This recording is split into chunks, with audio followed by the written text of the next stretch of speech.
कल्याण लोकसभा मतदारसंघाच्या अतितटीच्या निवडणुकीच्या मतमोजणीला मंगळवार सकाळपासूनच सुरुवात झाली. शिवसेना महायुतीचे उमेदवार डॉ. श्रीकांत शिंदे यांनी प्रतिस्पर्धी शिवसेना उद्धव ठाकरे गट महाविकास आघाडीच्या वैशाली दरेकर यांच्याशी लढतीत पहिल्या फेरीपासूनच 10,000हून अधिक मताची आघाडी मिळवत आपली विजयी घोडदौड सुरू ठेवली होती. 16व्या फेरीतील डॉ. श्रीकांत शिंदे यांनी उभाटाच्या वैशाली दरेकर यांच्यावर 2 लाखांची आघाडी घेत आपल्या विजयावर शिक्कामोर्तब केलं. यामुळे शिवसेना महायुतीचे कार्यकर्ते आणि शिवसैनिकांनी मतमोजणी केंद्राबाहेर गुलाल उधळत विजयाचा जल्लोष साजरा केला. डॉ. श्रीकांत शिंदे यांनी मतमोजणी केंद्रात येऊन मतमोजणीसाठी नेमलेल्या आपल्या पदाधिकाऱ्यांशी भेट घेत विजयाचा आनंदोत्सव साजरा केला. तर मीडिया सेंटरमध्ये येऊन पत्रकारांचीही त्यांनी भेट घेतली.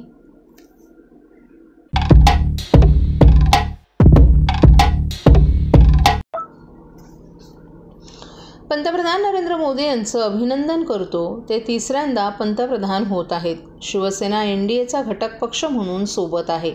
मोदींच्या नेतृत्वाखाली एनडीएचं सरकार बनेल असा विश्वास मुख्यमंत्री एकनाथ शिंदे यांनी व्यक्त केला आहे. इंडिया आघाडीला एका दिवसानं पछाडलेलं होतं. मोदींना तडीपार करायची भाषा करत होते, परंतु या देशातील जनतेनं विकासाला मतदान केलं. तडीपारीची भाषा करणाऱ्यांना सत्तेपासून दूर ठेवलं.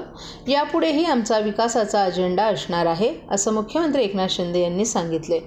राज्यात महायुतीचा पराभव का झाला त्याचंही विश्लेषण केलं.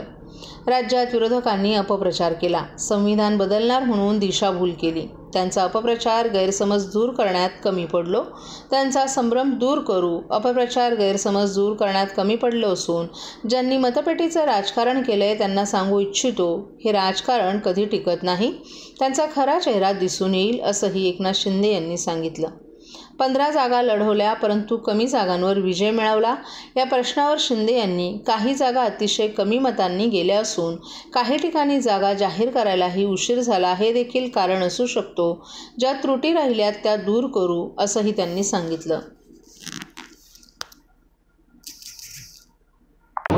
या ठाणे लोकसभा मतदारसंघामध्ये झालेला विकास आणि केलेलं काम, आणि मी आपल्याला हेही सांगेन की राज्य सरकारने केलेलं 2 वर्षातलं काम आणि मोदी सरकारने केलेलं 10 वर्षातलं काम याची देखील पोचपावती या विजयामध्ये नक्की मतदारांनी दिलेली आहे. एकंदरीत पाहिजे झालं तर खरा शिक्षक कोण, खरा शिक्षक कोण, नकली शिक्षक कोण असं म्हणलं जात होतं. मतदारांनी दाखवलं का? ठाणेकरांनी त्यांची जागा त्यांना दाखवली आहे. मी त्याच्यावर बोलू इच्छित नाही.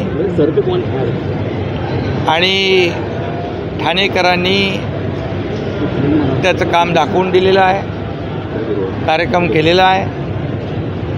त्यामुळे नरेश म्हस्के विजयी झाले, त्यांचं मी मनापासून अभिनंदन करतो. त्याचबरोबर या देशाचे प्रधानमंत्री नरेंद्र मोदीजी यांचंही अभिनंदन करतो, कारण ते तिसऱ्यांदा या देशाचे प्रधानमंत्री होत आहेत. शिवसेना पक्ष हा एनडीएचा घटक पक्ष म्हणून त्यांच्यासोबत आहे आणि लवकरच एनडीएचं मोदीजींच्या नेतृत्वाखाली सरकार बनेल. कारण ज्या लोकांनी इंडिया अलायन्सने एकच ध्येय, एकच त्यांचा एकाच द्वेषाने पछाडले होते, मोदी हटाव. मोदी द्वेषाने पछाडलेले लोक मोदीजींना तडीपार करण्याची भाषा करत होते, परंतु या देशातल्या जनतेने विकासाला मतदान केलं आहे आणि जे तडीपारीची भाषा करत होते त्यांना सत्तेपासून दूर ठेवून तडीपार केलेला आहे. आणि त्यामुळे आज आम्ही जे विकासाचं राजकारण करतो, यापुढे देखील विकासाचा अजेंडा आमचा असणार आहे.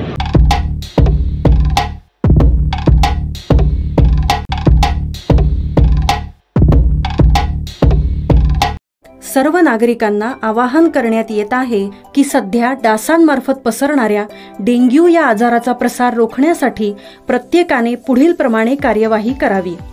डेंग्यू आजार एडिस इजिप्ती हा डास चावल्याने होतो.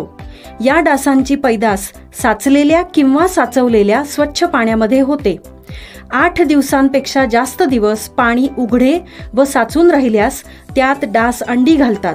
अंड्यांच्या अळ्या तयार होऊन पुढे डास तयार होतात. यासाठी आपल्या घरातील पाणी साठे, उदाहरणार्थ बॅरल्स, पिंपे, टाक्या, हौद, रांजणे इत्यादी दर आठवड्याला रिकामे करून घासून पुसून कोरडे करून पुन्हा भरावे. 1 दिवस कोरडा दिवस म्हणून पाळावा. पाणी साठ्यांना घट्ट झाकणे बसवावीत किंवा जुनी साडी, चादर, धोतर यांनी बांधून झाकून ठेवावीत, म्हणजे डास त्यात जाऊन अंडी घालणार नाहीत. घराच्या गच्चीवर, आजूबाजूला, अंगणात कोठेही पाणी साचू देऊ नये. भंगार सामान उघड्यावर टाकू नये. उदाहरणार्थ टायर्स, प्लास्टिक सामान, कुंड्या, टाकाऊ वस्तू इत्यादी. अशा सामानात पावसाचे पाणी साठून त्यात डेंग्यूच्या डासांची पैदास होते. घरातील कूलर्स, फ्रीजच्या पाठीमागील ट्रे हे देखील वेळोवेळी कोरडे करावेत. लक्षात ठेवा, नुसत्या फवारणीने डास घनता कमी होत नाही, तर त्यासाठी डास पैदास ठिकाणे नष्ट करणे ही आपल्या सर्वांची जबाबदारी आहे. कोणताही ताप अंगावर न काढता जवळच्या शासकीय रुग्णालयात मोफत औषधोपचार घ्या. अशा प्रकारे नागरिकांनी सहकार्य केल्यास डेंग्यूचा प्रसार रोखणे सहज शक्य आहे.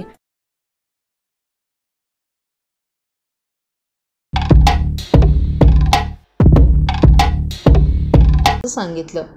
भिवंडी लोकसभा मतदारसंघासाठी उमेदवारी निश्चित करताना राष्ट्रवादी काँग्रेस पार्टीचे नेते आणि आमदार डॉक्टर जितेंद्र आव्हाड आणि राष्ट्रवादी काँग्रेसचे शरद पवार गटाचे महाराष्ट्र प्रदेशाध्यक्ष जयंत पाटील यांनी शरद पवार यांच्याकडे आपल्यासाठी विनंती केली होती की आपल्याला भिवंडी लोकसभेत भाजप उमेदवार कपिल पाटील यांच्यासमोर उभं केलं जावं. भिवंडीच्या जनतेनं आपल्यावर जो विश्वास ठेवला आहे त्याला आपण पूर्णपणे खरा उतरवण्याचा प्रयत्न करू. आरोग्य, टोरंटो आणि शिक्षणाच्या प्रश्नांवर आपण विशेष लक्ष देऊन ते प्रश्न सोडवण्याचा प्रयत्न करू, असंही सुरेश म्हात्रे यांनी जनतेला आश्वासन दिले. भाजपचे उमेदवार आणि केंद्रीय पंचायती राज्यमंत्री कपिल मोरेश्वर पाटील मतदानाच्या 15व्या फेरीत मतदान केंद्र सोडून घरी परतत होते. यावर प्रतिक्रिया देताना सुरेश म्हात्रे यांनी कपिल पाटील यांनी मतदान केंद्र सोडून जाण्यावर आपण काहीही प्रतिक्रिया देऊ इच्छित नाही. सध्या आनंदाचा माहोल आहोत आणि अशावेळी आपण कोणतेही अपशब्द बोलू इच्छित नसल्याचंही सांगितलं. ये ज़्यादा बच्चे निकालने वाले लोगों को अच्छा नहीं लगता है सर. एक चुनाव तुम जीत सकते हो नफरत पे, हर चुनाव पे नफरत नहीं जीत सकते. और यहाँ देश का हिंदू पाकिस्तान नहीं चाहता है. हमें आज़ाद रहने की आदत है. हम लिबरल लोग हैं. हमको ऐसे बांध के रखोगे तो हम जी नहीं सकेंगे. और उसी से ही छुटकारा सब लोगों ने लिया.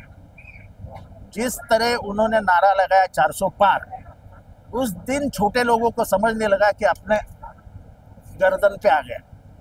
उसी दिन उनकी हार तय हो गई थी कि संविधान को बदलना इस देश में नामुमकिन है.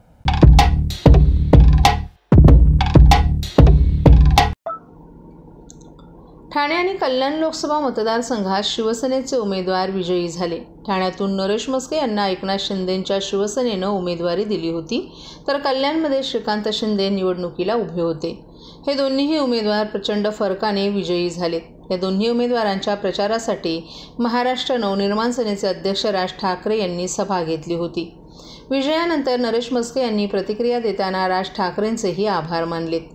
Social media platform Xavier post करत नरेश म्हस्केंनी प्रतिक्रिया दिली आहे.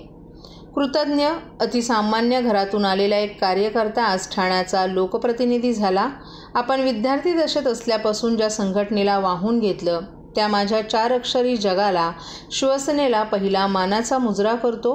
वंदनीय शिवसेना प्रमुख बाळासाहेब ठाकरे आणि धर्मवीर आनंद दिघे साहेब यांच्या आशीर्वादाशिवाय ही लढाई लढणं शक्य नव्हतं. पंतप्रधान नरेंद्र मोदी आणि महाराष्ट्राचे मुख्यमंत्री एकनाथ शिंदे यांच्या मार्गदर्शनाखाली माझ्यासारख्या सामान्य कार्यकर्त्याला ही संधी मिळाली. आदरणीय राज ठाकरे यांनी आमच्यासाठी सभा घेतली तेव्हाच आम्हाला खूप आत्मविश्वास मिळाला. तसंच आमचे सर्वपक्षीय मित्र, कार्यकर्ते, माझे शिवसेनेतील पदाधिकारी, कार्यकर्ते, तमाम शिवसैनिक यांच्या एकत्रित मेहनतीचे हे फळ आहे असं मला वाटतं. सगळ्यात महत्त्वाचं आहेत माझे ठाणे लोकसभेतील मतदार, ज्यांनी मतरूपाने त्यांचे आशीर्वाद आपल्याला भरभरून दिले आणि त्यामुळेच आजचा हा विजय शक्य झाला. आभार मानून मी या प्रेमातून उतराई होण्याचा प्रयत्न करणार नाही. मी सदैव तुमचा आहे, तुमच्यासाठी आहे. आत्तापर्यंत महापालिकेतील तुमची कामं करण्यासाठी आपण कटिबद्ध होतो. आता संसदेत कायम तुमच्यासाठी असणार आहोत. स्नेह आहेच ते वृद्धंगित व्हावो हे आई भवानीच्या चरणी प्रार्थना. अशा शब्दात मस्केंनी सर्वांचे आभार मानलेत.